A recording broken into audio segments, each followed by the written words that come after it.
Well,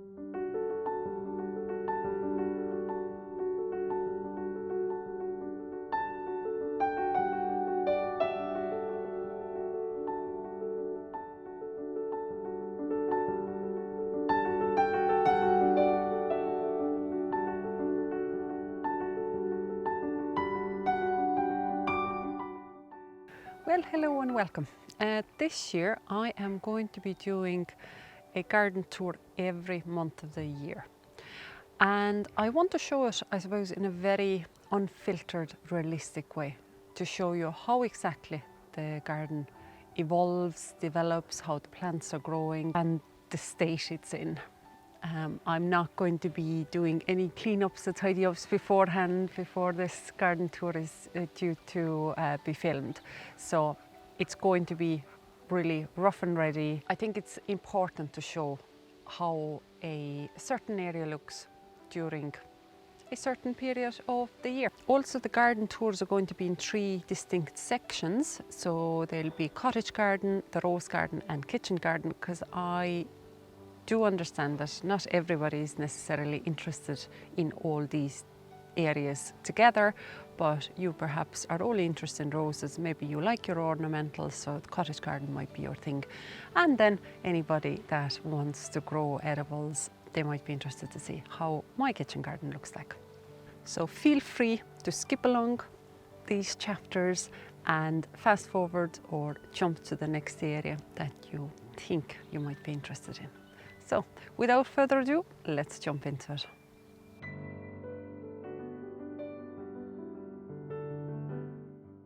Well, the cottage garden is still under development, as you see, and it's still covered with that black sheet mulch or black plastic that I'm using to kill off any of the weeds and stopping any new seeds from germinating.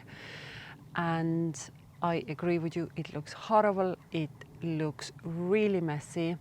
It doesn't help that the storms that we were having a couple of months ago were really lifting the plastic as well. They've torn it in a couple of places, but the plastic mulch works wonderfully. And anywhere where it has been covering the ground, the soil is clean. The weeds aren't growing in there. So that was the reason why I even put it down in the first place, and that part of it has been really successful. I'm absolutely delighted with it. And that also means that this spring I should be able to carry on with developing this area. Obviously the central part of the bed where I planted the roses, they easily could do with the prune back as well, but I do have still between this month and next month to dig them up while they're still in their dormancy. See then that the central area where the roses are, and in between the roses there's plenty of weeds that are growing, because obviously those were the areas that were not covered with the sheet mulch. And there's a lot of those annoying perennial ones of the dock, creeping buttercup and some thistle there as well.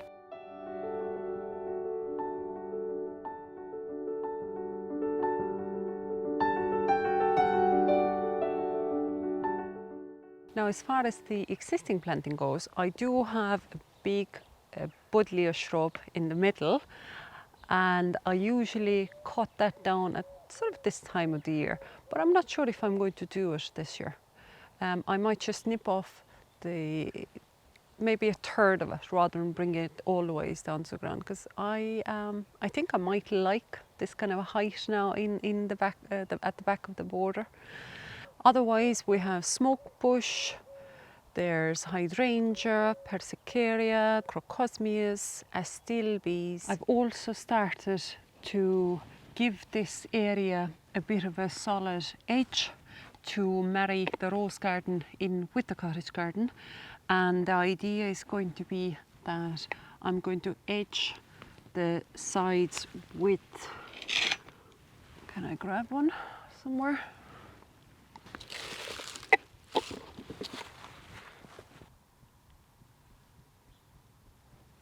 And the idea is that I'm going to be edging these planting areas with these paving bricks, because luckily my workplace was doing a bit of a renovation and they were disposing them from their footpaths, so I have a whole pallet of them to use up.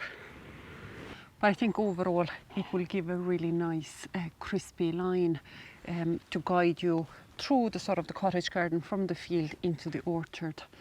I think then the planting can soften those sharp edges. So this is the cottage garden in its full glory in the month of January.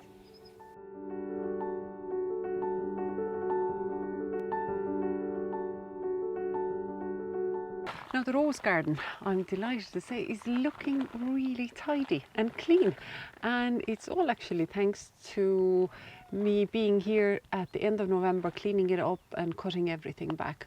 So really at the moment all there is are just those bare sticks of roses, and then in the middle a few the white gladioli stems as well that I've left to die back naturally over winter, and they'll get chopped down sort of in a couple of months' time anyway. Then the tulips are starting to appear from between the lavender plants here under the windows. So they are much further ahead. They were left in since last winter. I don't know if they're going to flower or not, but they're tulips that I'm not moving, so I'm letting them naturalise. If they'll flower, they'll flower. So the climbing rose here is the only rose I haven't cut back, and it's really just because I've gotten into habit of cutting it the latest as maybe month of March, April, depending on the weather, and I like the plant to show me where it wants to send out the new shoots, where the strongest of shoots are going to come out of, and I can cut them really accurately then. As before previous years, I've just seen that if I've cut them back, let's say the third half, you might still get a die back at the very tips of those branches. So now rather than doing chopping and then coming and having to do a chop again, I'll rather let the plant to push out the new shoots, and then I can pick my direction and I can pick and see which ones are the healthiest and strongest. Now there's also a planting area here at the very end of the rose garden I never really dwell on. Even in any of the previous videos, I don't really spend any time showing or showcasing any plants here, because I think this planter is a project in its own right. It needs to be sorted out. There's such a mix of, obviously you have the clematis on the background, but then you have the lupins in the front, you have phlox there, there's crocosmia there, there's roses in it, a peony in it, then there's some lilies, I think even like a hollyhock or something. So it's a real mix of plants together. And some plants I like, and the others I think they're not either getting enough water or sunlight. Water because of obviously the big vigorous Clematis montana, and then sunlight because obviously there's a screen blocking off the east and southeast corner of the sort of soil area.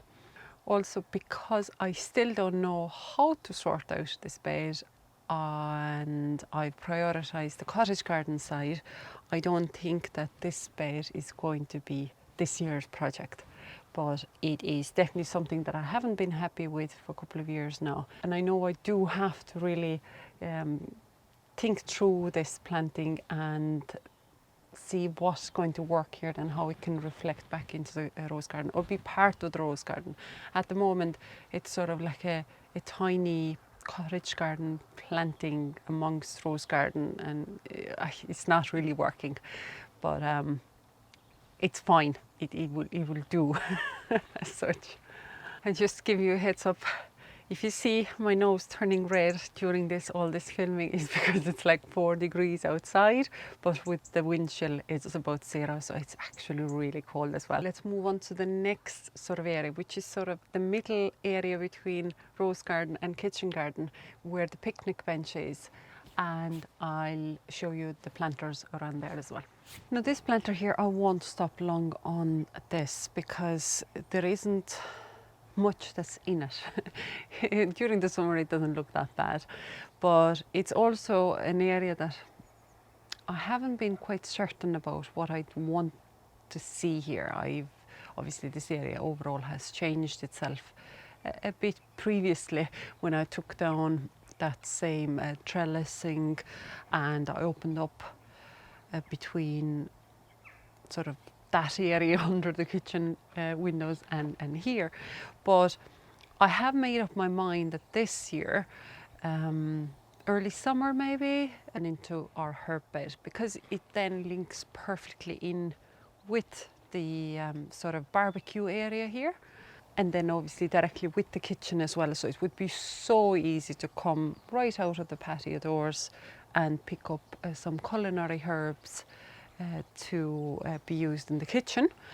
And because the planter itself is not deep, so I'm not losing out on a really good depth of soil by putting anything like rosemary and sage and thyme into it. Because at the moment what I have is clematis that's going to go up that post there, and this is a white flowering clematis, huge flowers, like really big, like saucers, gorgeous plant, and that can stay there.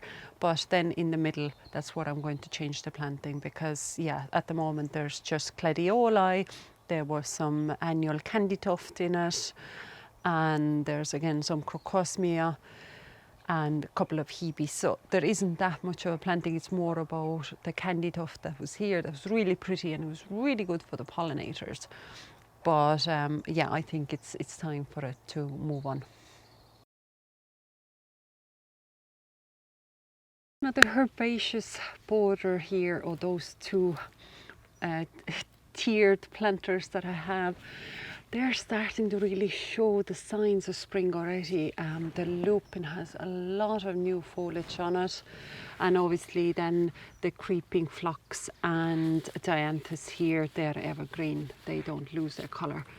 Then the geranium here also a lot of new growth, even though this is going to be cut back severely come March. And then the beautiful winter interest of these dried foliage of astilbes, and then there's some phlox here, sedums. They are just stunning being left throughout the winter. And last year I did a whole video on this planter area itself, where I was cleaning up exactly in that same situation, but I think it was March time, and then adding new compost to it and cutting back and cleaning it all up and ready for the season. And then obviously again early spring we can cut them back once I can see that there's foliage starting.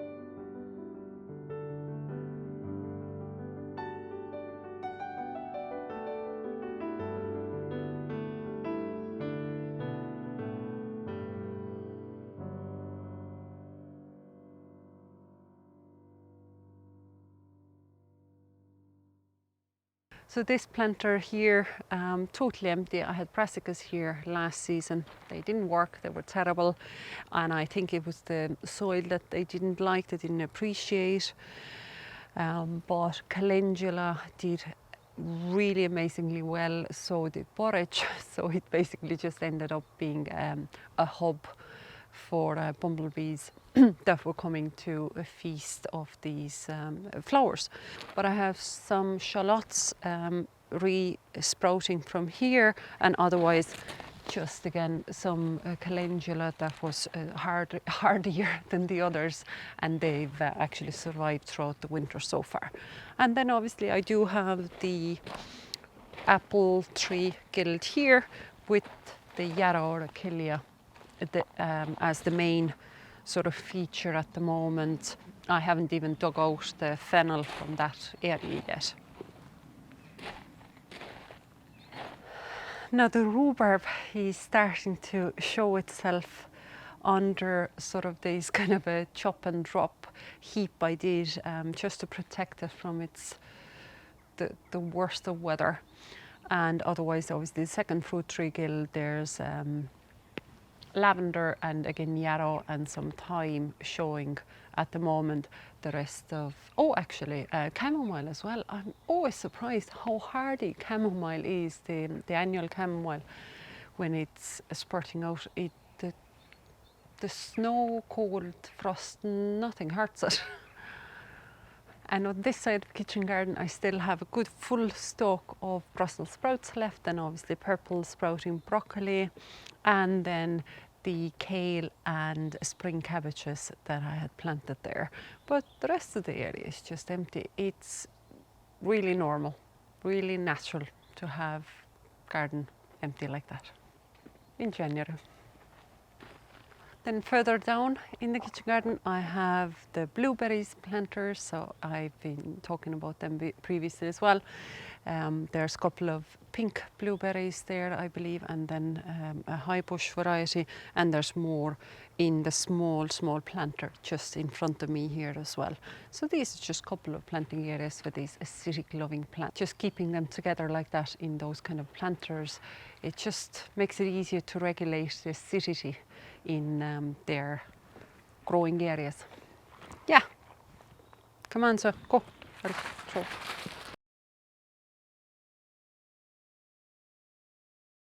And then finally these raised bed planters. So the very first two here are totally empty. There's nothing in them, well, except some shallots that are in the corners, but otherwise there's nothing else planted in them. There's garlic in these two beds. There is no signs yet from any garlic, but in here, only the middle area where the elephant garlic is planted, that's empty, but the edges, there are sprouts out of all of them. And in here, I think we still have some, there's some perennialized garlic in here. There's a couple of parsnips. Some sweet that might have gone well over now, but I still wouldn't discard it, because if it has gone really woody and tough in the middle, I can still cook it through, well, boil it through, and I can feed it to the hens. And there's even one little celeriac that has survived from one of the small seedlings. So it's really, really tiny, but it's there. Now this metal planter here is my carrot bed, and it is covered up at the moment because I still have some carrots in here. I hope the cold hasn't done any harm to them. And in the very last bed there's only a little bit of chard in it, and a 7-year onion I'm actually trying out. That was a seed I got last spring, and that should be like a perennial spring onion. And actually it seems to be doing well in that corner in the planter at the moment. And then in between here I have at the moment, sheltering from the worst of winter weather, the pots of tulips and daffodils, and then my cuttings for berry bushes and some hydrangea cuttings as well. And then also some plants that never made it to the cottage garden where they were meant for. And it's just a mix of astrantias here. But look at these hellebores. They are just divine and stunning. So this is a new variety for me to grow, Lenten Rose. And it has just the prettiest of, obviously, foliage, and then the flower itself as well. And as you see, obviously there's plenty of weeds amongst them. That's the reality of it. And then I also have some 4 buckets of main crop potatoes left here. 4, 5, I think they were Desiree, 8 and 9, 7, 8, 9, 10. So that is another bucket of Aran Victory, and that's Sarpomera. So there's 3 more varieties to test out to see how did they do.